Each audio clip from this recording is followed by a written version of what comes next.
सत श्री अकाल दोस्तों, कैसे हैं आप सब लोग। आप सभी का स्वागत है इस नई वीडियो में। और इस वीडियो में हम बात करेंगे पंजाब के कल्चर की और इसको प्रस्तुत कर रही हूँ मैं। मेरा नाम सुमीत है और ये है part 2 of culture of Punjab और इसमें हम बात करेंगे पंजाबी लिटरेचर की। तो पार्ट 1 में हम कर चुके हैं पंजाबी लैंग्वेज। ओके, और अगर आपको इस वीडियो का PDF मटेरियल चाहिए तो आप उसको डाउनलोड कर सकते हो ajosquare.com से, या फिर अपडेट्स के लिए यानी कि PDF की अपडेट्स के लिए आप ज्वाइन कर सकते हो व्हाट्सएप या टेलीग्राम ग्रुप। ओके, और इन सब का लिंक आपको मिल जाएगा इस वीडियो के डिस्क्रिप्शन बॉक्स में। तो चलिए शुरुआत करते हैं हम आज की वीडियो यानी कि कल्चर ऑफ पंजाब पार्ट 2, जिसमें हम बात करेंगे पंजाबी लिटरेचर की। तो पंजाबी लिटरेचर की जब हम बात करते हैं तो पंजाबी लिटरेचर दो मेजर क्लासेस में हम कह सकते हैं डिवाइडेड है, और वो है क्लासिकल और मॉडर्न पंजाबी लिटरेचर। तो इस वीडियो में हम पढ़ने जा रहे हैं क्लासिकल पंजाबी लिटरेचर के बारे में। Next video will be about modern Punjabi literature. Okay, so classical Punjabi literature में जो मेन राइटर्स के नाम हम जानते हैं वो है शेख फरीद, जिनको बाबा फरीद जी के नाम से भी जाना जाता है, गुरु नानक देव जी, गुरु अर्जन देव जी, भाई गुरदास, शाह हुसैन, गुरु गोबिंद सिंह जी, बुल्ले शाह एंड वारिस शाह। तो इनको एक एक करके इनकी कंपोजिशंस को हम पढ़ेंगे इस वीडियो में। ओके, तो सबसे पहले बात आती है शेख फरीद यानी कि बाबा फरीद जी की। तो बाबा फरीद जी का ओरिजिनल जो नाम था वो था फरीदुद्दीन गंज शकर, और इनको गंजे शकर के नाम से भी जाना जाता है। तो गंजे शकर का मतलब होता है शक्कर का खजाना यानी कि चीनी का खजाना, क्योंकि इनकी राइटिंग्स इतनी ज़्यादा मीठी थी तो इसलिए इनको ये नाम दिया गया है यानी कि गंजे शकर। ओके, सो इनका जन्म हुआ था 1173 में कोठेवाल नाम के गाँव में, और ये गाँव जो है आज पाकिस्तान में स्थित है। और इनके जो फादर थे उनका नाम था जमालुद्दीन सुलेमान और माता का नाम था मरियम बीबी। ओके, सो कुछ टाइम बाद जो शेख फरीद हैं, बाबा फरीद जी हैं, वो मूव करते हैं दिल्ली को, और वहाँ पर उनको एक अपने गुरु मिलते हैं यानी कि उनके गुरु का नाम था कुतुबुद्दीन बख्तियार काकी। ठीक है, और अपने गुरु की डेथ के बाद जो कि हुई थी 1235 में, बाबा फरीद जी बनते हैं उनके सक्सेसर यानी कि 1235 में कुतुबुद्दीन बख्तियार काकी की डेथ के बाद सक्सेसर, उनके स्पिरिचुअल सक्सेसर कौन बनते हैं?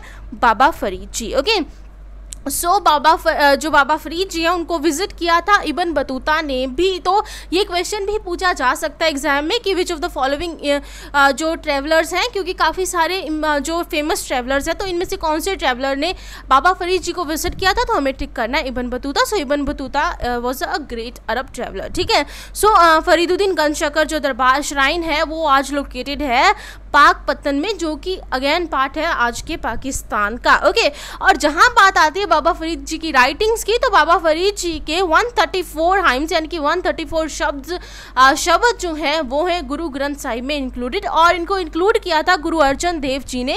सो गुरु अर्जन देव जी सिखों के 5th गुरु हैं, 5वें गुरु हैं, और उन्होंने आदि ग्रंथ का कंपाइलेशन करवाया था भाई गुरदास से। ओके, सो गुरु ग्रंथ साहिब में बाबा फरीद जी के 134 शब्द इंक्लूडेड है, तो ये भी हमें याद रखना है। तो ये थे हमारे पहले क्लासिकल पंजाबी लिटरेचर के जो राइटर हैं। नेक्स्ट हम बात करते हैं गुरु नानक देव जी की।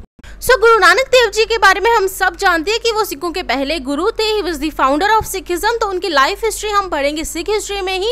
यहाँ पर हम बात करेंगे उनकी कंपोजिशंस की। तो गुरु नानक देव जी जो हैं वो एक बहुत ही मतलब महान कवि थे, बहुत ही ग्रेट पोएट थे, और उनकी जो कंपोजिशन है उनमें हमें अलग अलग भाषाओं के वर्ड्स, अलग अलग भाषाओं के शब्द देखने को मिलते हैं। क्यों? क्योंकि उन्होंने अलग अलग जगह ट्रेवल किया था। तो 4 उदासियों के बारे में हम पढ़ते हैं सिख हिस्ट्री में, तो वहाँ पर वो अलग अलग जगह गए थे, और हर जगह से हर जगह की जो लोकल लैंग्वेज थी वहाँ के वर्ड्स, उनकी जो राइटिंग्स हैं, उनकी जो कंपोजिशंस हैं उनमें इंक्लूडेड हैं, और जैसे कि संस्कृत, पर्शियन या जो भी आसपास की लैंग्वेजेस हैं, इवन बंगाली वगैरह के वर्ड्स भी उनकी जो राइटिंग्स हैं, कंपोजिशंस हैं, उनमें देखने को मिलते हैं। ओके, सो गुरु नानक देव जी के जो 947 शब्द इंक्लूडेड हैं गुरु ग्रंथ साहिब में, और फेमस जो गुरु गोबिंद जी की गुरु नानक देव जी की जो कंपोजिशंस हैं वो है जपजी साहिब, आसान दीवार, 12 माह, सिद्ध गोष्ठ और दखनी ओंकार। ठीक है, तो ये हमें याद रखना है। ये भी MCQ फॉर्मेट में पूछा जा सकता है कि कुछ भी नाम आपको इनमें से कोई भी कंपोजिशन का नाम दे दिया जा सकता है, कि जैसे सिद्ध गोष्ठ है तो ये किसकी कंपोजिशन है, तो हमें टिक करना है कि ये गुरु नानक देव जी की कंपोजिशन है। ओके, सो ये सब जो कंपोजिशन है गुरु नानक देव जी की, उनको गुरु ग्रंथ साहिब में इनकॉर्पोरेट किया था 5th गुरु अर्जन देव जी ने आदि ग्रंथ की कंपाइलेशन की थी। ये भी एक इंपॉर्टेंट क्वेश्चन है, और कंपाइलेशन करवाई थी भाई गुरदास से, तो ये भी हमें याद रखना है। ठीक है, तो गुरु गुरु नानक देव जी के बाद हम बात करते हैं गुरु अर्जन देव जी की, यानी कि सिखों के 5th गुरु की, जिन्होंने आदि ग्रंथ की कंपाइलेशन करवाई थी और वो करवाई थी भाई गुरदास से। ओके, सो गुरु अर्जन देव जी के भी बहुत सारे जो शब्द हैं इंक्लूडेड है गुरु ग्रंथ साहिब में, और ये जो नंबर है ये है 2218, 2218 शब्द जो है वो इंक्लूडेड है गुरु ग्रंथ साहिब में, और ये जो शब्द हैं ये बनाते हैं गुरु ग्रंथ साहिब का more than 1/3 of the part. Okay, so major जो उनके कंपोजिशन का जो मेजर पार्ट है, मतलब जो मेन कंपोजिशंस है वो है 12 अक्षर, सुखमनी साहिब आदि ग्रंथ। ओके, सो गुरु अर्जन देव जी की राइटिंग्स को भी हमें ध्यान में रखना है from the examination point of view. अब हम बात करते हैं भाई गुरदास जी की। सो भाई गुरदास जी की जैसे कि मैं बात कर रही थी कि भाई गुरदास जी ने जो है गुरु अर्जन देव जी के कहने पे कंपाइल किया था आदि ग्रंथ को। सो भाई गुरदास जी जो हैं वो एक बहुत ही इंपॉर्टेंट सिख फिगर है and is a great historian and a great writer, और उनका जन्म हुआ था 1551 में गोइंदवाल नाम के गांव में, जो कि आज के पंजाब में लोकेटेड है, इंडिया के पंजाब में ही लोकेटेड है। और उनके माता पिता की अगर हम बात करें तो उनके पिता का नाम था भाई कन्हैया दास जी और माता थी माता जीवनी। और सिर्फ 12 साल की उम्र में उनके पेरेंट्स की डेथ होने के बाद भाई गुरदास को अडॉप्ट किया था गुरु अमरदास जी ने। ठीक है, और भाई गुरदास को जो है काफ़ी सारी लैंग्वेजेस का ज्ञान था, उन्होंने काफ़ी सारी लैंग्वेजेस सीखी थी, जैसे कि संस्कृत, ब्रज भाषा, पर्शियन और पंजाबी, और इन सब लैंग्वेजेस में जो है इनकी कंपोजिशन भी है। Okay, so the most important thing is कि भाई गुरदास वाज द स्क्राइब, जो ओरिजिनल स्क्राइब ऑफ गुरु ग्रंथ साहिब।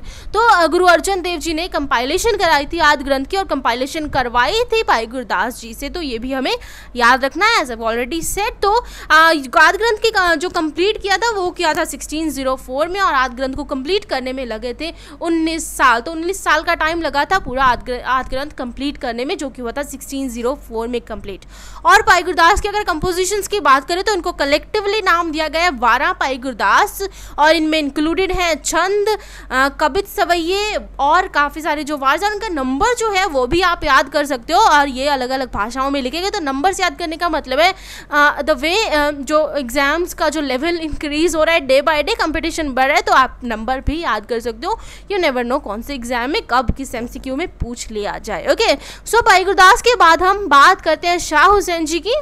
सो शाह हुसैन का जन्म हुआ था लाहौर में 1538 में, और इनके पिता का नाम है शेख उस्मान और इनका ओरिजिनल नाम है माधोलाल हुसैन। और इनकी राइटिंग्स की जो अगर हम बात करें, कंपोजिशंस की अगर हम बात करें, तो ये पायनियर माने जाते हैं काफ़ी स्टाइल ऑफ पंजाबी पोइट्री के, तो काफ़ियाँ इन्होंने लिखी हैं। और शाह हुसैन जी के टाइम पे जो मुग़ल एम्परर्स थे वो थे अकबर और जहांगीर, यानी कि ये दोनों मुग़ल एम्परर्स के कंटेम्प्रेरी रहे हैं, अकबर और जहांगीर के कंटेम्प्रेरी रहे हैं, और क्लोज फ्रेंड रहे हैं गुरु अर्जन देव जी के। Guru Arjan Dev ji 5th Guru of six, तो उनके भी एक क्लोज फ्रेंड रहे हैं। और इनकी इंपॉर्टेंट जो काफ़ियाँ हैं उनकी बात करें तो वो रही हैं, उनके कुछ नाम आप देख सकते हो, जैसे कि आँख निमाए आँख नी आप नू पछान बंदे, अमलों दे उपर हो निबेड़े, एक दिन तेनू सुपना थिसा, मैं निमाए की नू आखा दुनिया जीवन चार दिहाड़े। तो ये इंपॉर्टेंट काफियां हैं शाह हुसैन जी की। तो शाह हुसैन जी के बाद हम बात करेंगे गुरु गोबिंद सिंह जी की। और गुरु गोबिंद सिंह जी लाइक हम सबको पता है कि गुरु गोबिंद सिंह जी 10th गुरु है सिखों के, और इनकी जो राइटिंग्स है उनको कलेक्टिव जो नाम दिया गया है वो है 10वें पातशाह ग्रंथ,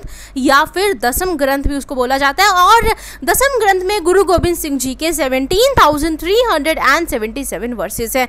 और इनकी जो इंपॉर्टेंट कंपोजिशन है, द मोस्ट इंपॉर्टेंट कंपोजिशंस हैं जप साहिब और चंडी दीवार। देखो, जप साहिब और जपजी साहिब ये दोनों डिफरेंट कंपोजिशंस हैं।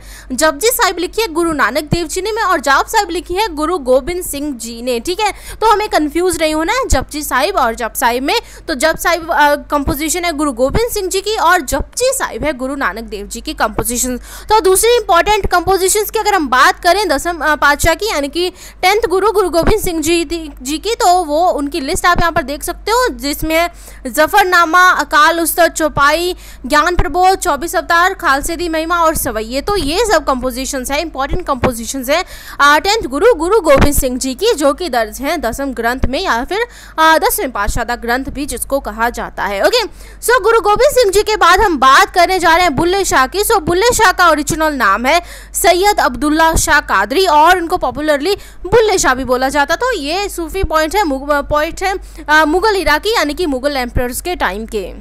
सो बुल्ले शाह का जन्म हुआ था 1680 में पाकिस्तान के पंजाब के गांव में, और उस गांव का नाम है उच्च। और इनके जो पहले गुरु हैं, फर्स्ट स्पिरिचुअल जो टीचर हैं, उनका नाम है शाह इनायत कादरी। और इनके कंपोजिशंस के जो स्टाइल है तो ये भी काफ़ियाँ लिखते थे, यानी कि काफ़ी फॉर्म ऑफ पोइट्री रही है बुल्ले शाह की। सो इंपॉर्टेंट जो कंपोजिशंस हैं वो है कुछ ही ऐसी, यानी कि मक्के गया गल मुक्ति नाही, बुल्ला की जाना मैं कौन, मैं जाना जोगी दे नाल, इश्क दे नवी नवी बहार, एक नुक्ते विच गल मुक्ति है। सो ये सब जो इंपॉर्टेंट कंपोजिशंस हैं बुल्ले शाह की, और इनमें से काफ़ी सारी कंपोजिशंस पे आज हम सॉन्ग्स भी सुनते हैं। तो मॉडर्न म्यूज़िक में भी कंट्रीब्यूशन रही है बुल्ले शाह जी की कंपोजिशंस की। ओके, सो इनके बाद हम बात करने जा रहे हैं वारिस शाह की। सो वारिस शाह जो है वो फेमस है, सबसे ज़्यादा उनका जो फेमस कंपोजिशन है वो है हीर रांझा का किस्सा, और इसी कंपोजिशन के लिए उनका नाम पड़ा है शेक्सपियर ऑफ पंजाब। तो ये भी question very important question from the point of view exams, MCQs में पूछ लिया जा सकता है कि इनमें से कौन से जो राइटर को शेक्सपियर ऑफ पंजाब बोला जाता है। तो आंसर शुड बी वारिस शाह। ठीक है, तो इनका भी जन्म हुआ था आज के पाकिस्तान के पंजाब में, और जगह थी जंडियाला शेर खान। उनके पिता का नाम था गुलशेर शाह और माता का नाम था कमल बानू। ठीक है, और मोस्ट फेमस जो इनकी कंपोजिशन है एज वी ऑल नो वो है हीर रांझा की कंपोजिशंस। और बाकी जो इनकी कंपोजिशंस हैं उनका आज यूज़ होता है उनका, जैसे हमको कहावत बोलते हैं तो उस टाइप का यूज़ होता है इनकी कंपोजिशंस का। For example the most important one, the most famous one हम बोल सकते हैं वो है ना आदता जांदिया ने पावे कट्टिए पोरियाँ पोरियाँ जी। तो अगर आपको किसी क्वेश्चन में ये लाइन आ जाती है और पूछा जा सकता है कि ये लाइन किस राइटर की कंपोजिशन है, तो आपका आंसर होना चाहिए वारिस शाह। ठीक है, सो क्लासिकल पंजाबी लिटरेचर में इतना ही फ्रेंड्स। नेक्स्ट वीडियो में हम मॉडर्न पंजाबी लिटरेचर की बात करेंगे, और अगर आपको ये वीडियो पसंद आई हो तो do subscribe to this channel. Thank you so much for watching, bye bye.